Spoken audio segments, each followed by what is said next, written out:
Welcome to Assamese বাৰ্তালাপ। আজি আমাৰ মাজত উপস্থিত আছে সন্মানীয় গুৱাহাটী লোকসভা সমষ্টিৰ নিৰ্দলীয় প্ৰাৰ্থী তথা উচ্চতম ন্যায়ালয়ৰ জ্যেষ্ঠ অধিবক্তা তথা প্ৰব্ৰজন বিৰোধী মঞ্চৰ আহ্বায়ক উপমন্যু হাজৰিকা ছাৰ। ছাৰ, আপোনাক আমাৰ চেনেললৈকে স্বাগতম জনাইছোঁ। ধন্যবাদ।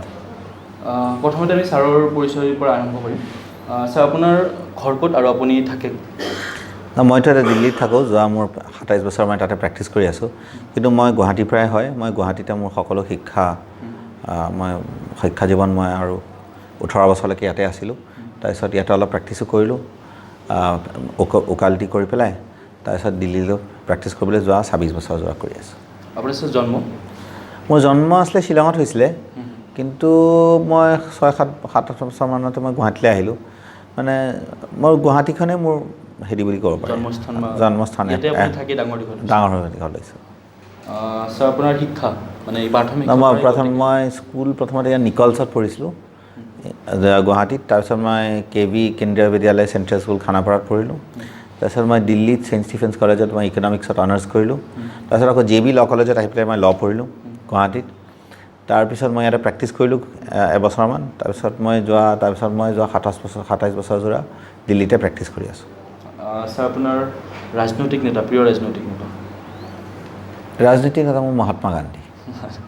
আৰু ছাৰ, আপুনি ৰাজনীতিৰ সৈতে ইয়াৰ প্ৰথম জড়িত নে ইয়াৰ আগতো আপুনি জড়িত? ছাৰ, দুটা কথা আছে। ৰাজনীতি মানে ৰাইজৰ লগত কৰা নীতি। এটা নিৰ্বাচনী ৰাজনীতি এটা বেলেগ কথা, আৰু ৰাইজৰ যোনটো ৰাজহুৱাভাৱে ওতঃপ্ৰোতভাৱে ৰাইজৰ লগত জড়িত থকাটো এটা হেৰি হয়। তো মই ভাবোঁ তাৰ মাজত পাৰ্থক্য বিশেষ নাই, কিয়নো কথা হৈছে কি, ৰাজহুৱাভাৱে বা ৰাইজৰ হকে কি কাম কৰিব পাৰে সেইটোৱে কথা। কিছু মানুহে ধৰক মানে নিৰ্বাচনৰ ক্ষেত্ৰত অৱতীৰ্ণ নোহোৱাকৈ গোটেই জীৱনটো ব্যতীত কৰে, আৰু কিছুমানে নিৰ্বাচনত গুচি যায়। সেইকাৰণে এক প্ৰকাৰে নিৰ্বাচনী ৰাজনীতিটো এবাৰ মোৰ প্ৰথম মোৰ এটা অনুভৱ বুলি ক'ব পাৰে, এক্সপিৰিয়েঞ্চ বুলি ক'ব পাৰে আৰম্ভণিতে। কিন্তু আগতেও ধৰক মই মোৰ বন্ধু চন্ধুবিলাকৰ মাৰ্কছ বা তেওঁলোকৰ যোনবিলাক ধৰক হেৰিবিলাক আছে পৰিয়ালৰ তেনেকৈ মই নিৰ্বাচনত জেনেৰেল ইলেকশ্যনত তেনেকৈ গৈছোঁ। মই জৰ্জ ফাৰ্ণাণ্ডেজৰ উকিল আছিলোঁ। এতিয়া শীলা দীক্ষিতৰ ল'ৰাটো মোৰ এটা ঘনিষ্ঠ হয়। তেওঁলোকৰ মই ইলেকশ্যনত সৰু থাকোঁতে মই এনেই আগতে গৈছোঁ। তাৰপিছত অৰুণ জেটলী মোৰ ছিনিয়ৰ হয়, মই নিৰ্বাচনত অমৃতসৰলৈ গৈছোঁ। তেনেকৈ এইটো কথা মই যে নিৰ্বাচনৰ ক্ষেত্ৰত মই কেম্পেইনিং বা কি হয় বা নহয় সেইটো লৈ প্ৰায় অৱগত। বহুতখিনি মই নিৰ্বাচন এনেকৈ মোৰ ব্যক্তিগত ঘনিষ্ঠতাৰ কাৰণে মই সহায় কৰি গৈছোঁ। আপুনি সক্ৰিয় ৰাজনীতিলৈকে কিয় আহিল, মূল উদ্দেশ্য কি আছিলে? সক্ৰিয় ৰাজনীতি এইকাৰণে আহিলোঁ যে আমাৰ বিকল্প নহয়। 6.5 বছৰ ধৰি আন্দোলন চলালোঁ খিলঞ্জীয়াক সুৰক্ষিত কৰিবলৈ। এতিয়া এটা কথা স্পষ্ট যে আমি 20 বছৰ বা 25 বছৰৰ ভিতৰত আমি খিলঞ্জীয়া সংখ্যালঘু হোৱাত পৰিণত হ'ম। আৰু এই সময়টো আমাতকৈ আটাইতকৈ গুৰুত্বপূৰ্ণ যিসকল এতিয়া সন্দেহযুক্ত আছিলে তেওঁলোকে এতিয়া বিদেশী, তেওঁলোকে এতিয়া গৈ পেলাই NRC চূড়ান্ত পৰ্যায় হৈ যোৱাৰ পিছত তেওঁলোকে স্বদেশী হৈ তেওঁলোকে হ'বলৈ গৈ আছে। আৰু এইটো সকলোৱে মানি লৈছে যে NRCত ভৰপূৰ বিদেশী অন্তৰ্ভুক্ত হৈছে। দ্বিতীয়তে তাৰ লগত সংগতি ৰাখি আমাৰ যিহেতু খিলঞ্জীয়াৰ আধিপত্যটো অসমত বিভিন্ন ঠাইত আমাৰ নাইকিয়া হৈ গৈছে আৰু অতি শীঘ্ৰে হ্ৰাস পাইছে। সেইকাৰণে আমি থকা এলেকাখিনিত আৰু থকা খিলঞ্জীয়াখিনি আমি যাতে সংখ্যালঘু নহওঁ, আমাৰ ভৱিষ্যতৰ প্ৰজন্মই যাতে মূৰ দাঙি পেলাই জীয়াই থাকিব পাৰে, যে তেওঁলোকে সংখ্যালঘু নোহোৱাকৈ সংখ্যাগৰিষ্ঠ হয় নিজৰ মাটিত নিজৰ ঠাইত, আমিও যাতে শেষৰ কালটো মই নিজৰ ব্যক্তিগতভাৱে আমি কটাব নালাগে সংখ্যালঘু। সেইকাৰণে এই প্ৰস্তুতি চলাইছিলোঁ যে আমাক এটা সংৰক্ষণৰ ব্যৱস্থাও কৰিব লাগে, আইনগতভাৱে কৰিব লাগে সংৰক্ষণ, যি চুবুৰীয়া ৰাজ্যত অৰুণাচল নাগালেণ্ডত আছে, যাৰ কাৰণে তেওঁলোক বাংলাদেশী আগ্ৰাসনৰ পৰা তেওঁলোকে বাচি আছে। আৰু সেই আইন প্ৰণয়ন যি আইন ব্যৱস্থা আছে যে আমাৰ চাকৰি মাটি আৰু আমাৰ বাণিজ্যিক ব্যৱস্থা আমাৰ খিলঞ্জীয়াৰ হাতত থাকিব লাগিব, সেইটো আমাৰ বিধানসভাই আইন প্ৰণয়ন কৰিব পাৰে। এই লৈ আমি অভিযান চলালোঁ প্ৰায় যোৱা 6.5 বছৰ খিলঞ্জীয়াক সুৰক্ষিত কৰিবলৈ আৰু বাংলাদেশী আগ্ৰহণ ৰোধ কৰিবলৈ যুঁজি আছিলোঁ। কিন্তু কোনো ক্ষেত্ৰত মই দেখিলোঁ আমাৰ কোনো ৰাজনীতিক দলে বা ৰাজনীতিক নেতা কোনো এই গুৰুত্ব নিদিয়ে। কেৱল তেওঁলোকে নিৰ্বাচনী বিষয় লৈ ৰাইজক আভুৱা কৰি পেলাই তেওঁলোকে ভোট সংগ্ৰহ কৰি পেলাই তাৰপিছত তেওঁলোকে সম্পূৰ্ণ পাহৰি যায়। আৰু দুটা নিৰ্বাচনত আমি এই বিষয় লৈ জনমতো গঠন কৰিলোঁ 2014 আৰু 2016, যে খিলঞ্জীয়া ভোট বেংক হয়, তাৰ লাভ উঠালে বিজেপি আৰু অগপ মিত্ৰতাৰ মোৰতো কোনো আপত্তি নাছিলে। মই ভাবিছিলোঁ তেওঁলোকে কাম কৰিব যি প্ৰতিশ্ৰুতি তেওঁলোকে দিছিলে। কিন্তু তেওঁলোকে যিহেতু তেওঁলোকৰ প্ৰতিশ্ৰুতি পালন নকৰিলে আৰু বিপৰীত স্থিতি ল'লে, তেওঁলোকে থকা বিদেশীখিনিও নেখেদিলে আৰু থকা বিদেশী তেওঁলোকে ভয় দেখুৱাই পেলাই আমাক পুনৰ আৰু নতুন বিদেশী আনি পেলাই জাপি দিব খুজিলে। তো সেই ক্ষেত্ৰত যেতিয়া দেখিলোঁ যে আমি কোনো ৰিজাল্ট নাপালোঁ, কিন্তু আমি এই ক্ষেত্ৰত বহুত অভিযানো চলাইছিলোঁ। আমি প্ৰথম এবছৰ জোৰা 2018 মে'ৰ পৰা 2019 মে'লৈকে 2018 এপ্ৰিলৰ পৰা 2019 মে'লৈকে অভিযান চলালোঁ গণস্বাক্ষৰ অভিযান যে আমাক সংৰক্ষণ আইন দিয়ক আৰু আমাক সংশোধনী বিধেয়কো নালাগে আৰু 6 লাখ স্বাক্ষৰ সংগ্ৰহ কৰি আমি মোদী ডাঙৰীয়ালৈ 35খন ঠাইত একেদিনে 19 মে' তাৰিখে আমি প্ৰেৰণ কৰিলোঁ তাৰ কোনো আমি প্ৰতিক্ৰিয়া নাপালোঁ তাৰপিছত দেখিলোঁ যে আমাৰ এতিয়া পুনৰ এটা লোকসভা নিৰ্বাচন আহি আছে আমাৰ সকলো ৰাজনীতিক দলে আকৌ নাটক কৰিবলৈ আৰম্ভ কৰিব তা আমি সেই নাটকখন আমি কেনেকৈ ৰোধ কৰিব পাৰোঁ আমি ক'লোঁ যে নিৰ্বাচনী কাৰ্যক্ৰম এবাৰ ৰাইজে ধাৰ্য কৰিব যে আমাৰ ফলাফলৰ ভিত্তিত হ'ব লাগে প্ৰতিশ্ৰুতি নহয় সেয়ে আমি সেইকাৰণে নৱেম্বৰ ডিচেম্বৰ জানুৱাৰী 18 আৰু 19ত আমি অভিযান ৰাজ্যজোৰা চলালোঁ যে এইবাৰ নিৰ্বাচনৰ কাৰ্যক্ৰম হ'ব লাগিব ফলাফল এইবাৰ নিৰ্বাচনৰ কাৰ্যক্ৰম পুনৰ প্ৰতিশ্ৰুতি হ'ব নোৱাৰে আৰু ফলাফল হ'ব লাগিব যে খিলঞ্জীয়াক সুৰক্ষিত কৰক সংখ্যালঘু হোৱাৰ পৰা 3টা পদক্ষেপ গ্ৰহণ কৰি পেলাই প্ৰথম সংৰক্ষণ দিয়ক সুৰক্ষিত কৰক খিলঞ্জীয়াক দ্বিতীয়তে এনআৰচি পুনৰ পৰীক্ষণ কৰি যিসকল বিদেশী অন্তৰ্ভুক্ত হৈছে তেওঁলোকক নামকৰ্তন কৰক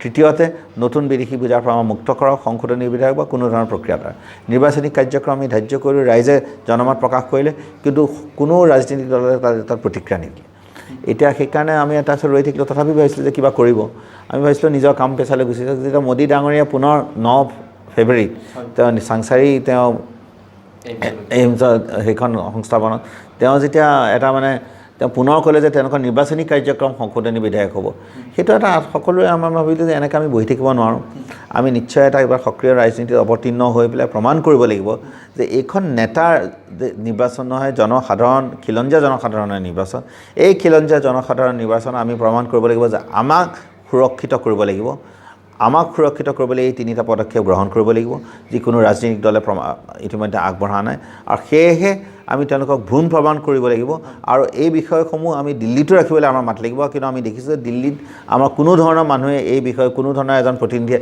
আজি সঁচা অৰ্থত খিলঞ্জীয়াৰ কথাখিনি কেতিয়াও উদঙাই নিদিয়ে সেইকাৰণে মই যে এইটো এটা আমাৰ বাধ্য নাথাকিব কোনো বিকল্প নাথাকি আমি আহিলোঁ আৰু এইটোৱে প্ৰমাণ কৰিম যে এখন নিৰ্বাচনী মঞ্চৰ পৰা লৈ আমি আমাৰ অভিযানটো আৰু আগবঢ়াই নিম যাতে আমাৰ সকলো ৰাজনৈতিক দল যিসকল নেতা আমাৰ সকলো ৰাজনৈতিক দল আছে অগপ বিজেপি কংগ্ৰেছ তেওঁলোকে খিলঞ্জীয়া হয় তেওঁলোকে খিলঞ্জীয়া প্ৰতিনিধিত্ব কৰাৰ কাৰণে তেওঁলোকে শীৰ্ষ স্থান পাইছে সেই শীৰ্ষস্থান তেওঁলোকে পাইছে যিহেতু খিলঞ্জীয়া প্ৰতিনিধি হয় সেইকাৰণে তেওঁলোকে খিলঞ্জীয়া স্বাৰ্থতে আগত ৰাখিব লাগিব আৰু খিলঞ্জীয়া স্বাৰ্থক তেওঁলোকে অৱহেলা অৱজ্ঞা বা অপমান কৰিব নোৱাৰিব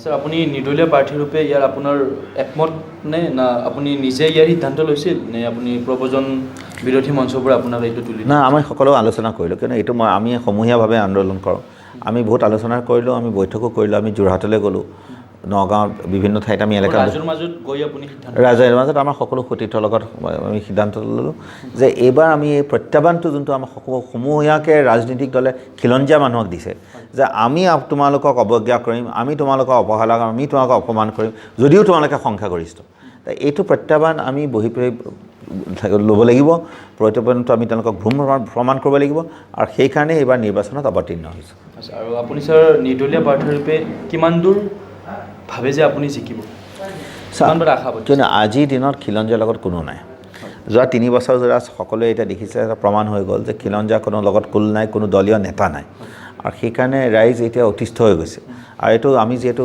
ৰাইজৰ লগত সদায় জড়িত আছোঁ যোৱা 6 বছৰ যোৰা এইটো আমি সম্পূৰ্ণ এটা পাইছোঁ সেই যোনটো ৰাইজৰ জনমতটো প্ৰকাশ কৰিহে এক প্ৰকাৰে মই নিৰ্বাচনৰ নেতৃত্ব আৰু যোনটো সঁহাৰি আহিছে গোটেই সমগ্ৰ অসমৰ পৰা গুৱাহাটীৰ পৰা কেৱল নহয় যে মই উঠাৰ কাৰণে সকলোৱে ভাল পাইছে যে আমাৰ কথাখিনি আগবঢ়াবলৈ দিল্লীত কোনোবা এজন মানুহ থাকিব আমাৰখিনি আগবঢ়াবলৈ নিৰ্বাচনত আমি নাটকবিলাক চাব নালাগিব যোনখিনি দলসমূহে কৰে নিজৰ মাজত মেচ ফিক্সিং কৰি তেওঁলোকে খিলঞ্জীয়াৰ অস্তিত্বৰ বিষয়সমূহ তেওঁলোকে গুৰুত্বহীন কৰি পেলাই সেইখিনি যাতে গুৰুত্বহীন নকৰে প্ৰাসংগিক হয় সেই বিষয়লৈ তেওঁলোকে স্থিতি ল'ব লাগিব আৰু সেই স্থিতি তেওঁলোকে স্পষ্ট কৰিব লাগিব যে তেওঁলোকে খিলঞ্জীয়াৰ লগত আছে আৰু যদি খিলঞ্জীয়াৰ লগত নাই তেতিয়া তেওঁলোকে আমাৰ শত্ৰু কিয়নো ইয়াত এতিয়া দুই নাও দুৰ্ভৰ হৈ থাকিব নোৱাৰিব হয় তেওঁলোক আমাৰ লগত আছে এই বিষয়সমূহ লৈ আমি যি ধৰণে কৈছোঁ যিনকি ৰাইজে বিচাৰে যদি সেইখিনিৰ লগত তেওঁলোকে নাই তাৰমানে তেওঁলোকে আমাৰ শত্ৰু স্যাৰ আপুনি অসমৰ 14টাকৈ লোকসভা সমষ্টি আছে কিন্তু আপুনি গুৱাহাটী লোকসভা সমষ্টিটো কিয় বাচিলে কিয়নো গুৱাহাটী লোকসভা সমষ্টিটো প্ৰতিবিম্বিত কৰে সকলো অসমৰ মানুহ ইয়াত প্ৰতিনিধিত্ব হয় এক দ্বিতীয়তে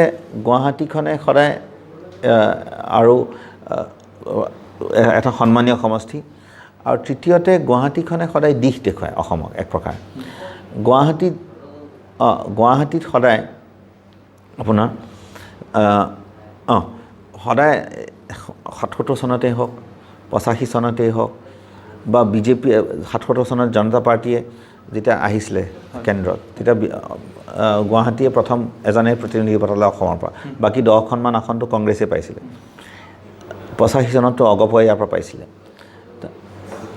বিজেপি আগমনৰ আগজননী সদায় গুৱাহাটীৰ পৰাই হৈ আছে 99 2009 2014ত তেওঁলোকে ইয়াত চিট পাই আছে অথচ তেওঁলোকৰ কোনো প্ৰাৰ্থী নাই আৰু দ্বিতীয়তে গুৱাহাটী যোনটো সচেতন ৰাইজ আছে ইয়াত ইণ্ডিপেণ্ডেণ্ট কেণ্ডিডেট বহুবাৰ আহিছে 57 56 57 62ত হেম বৰুৱা আচাৰ আছিলে তাৰপিছত 67ত আৰু CPI আহিছে তাৰপিছত 85ত অগপই আহিছে 99 2009 2014ত বিজেপি আহিছে য'ত নেকি এই দলসমূহৰ কোনো বিধায়ক নাছিলে সেই সময়কালত বিধায়ক নথকাকে ৰাইজে স্বতন্ত্ৰভাৱে এটা স্বতন্ত্ৰ বুথ এটা আছে গুৱাহাটী ৰাইজে সেইকাৰণে বুথ দি পেলাই আৰু সেই স্বতন্ত্ৰ বুথটো এবাৰ সকলো মই ৰাইজৰ মাজত যাওঁতেও মই দেখিছোঁ এইটো প্ৰকাশ হৈছে আৰু নিশ্চয় ইয়াত এই সঁহাৰি পাম বুলি মই আশাবাদী ৰাজীৱ ছাৰ আপোনাক এনেকুৱা কি কাৰণত আপোনাক ভোট দিব বুলি